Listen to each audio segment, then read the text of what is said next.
হাদিসের মধ্যে আছে, আল্লাহর নবী সাল্লাল্লাহু আলাইহি সাল্লাম বলছেন, হাসরের ময়দানে প্রত্যেক নাফরমানকে, পাপীদেরকে, দুনিয়া যারা আনন্দ উল্লাস আর ফুর্তি আর হারাম মজা নিয়া ভোগ করছে, আল্লাহ তাআলা ফেরেশতাদেরকে বলবে, পরে জাহান্নামের বাহির দিয়া একটা বার ঘুরাইয়া জাহান্নামের দরজা বরাবর 1 মিনিট বা 10টা সেকেন্ড দরজার বরাবর দাঁড় করাইয়া এরপরে আমার কাছে নিয়ে আসো।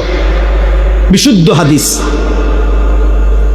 প্রত্যেক নাফরমানকে ফেরেশতারা জাহান্নামের বাহিরে ঘুরাইয়া দরজার সামনে 1 মিনিট বা 10টা সেকেন্ডের জন্য দাঁড় করাবে।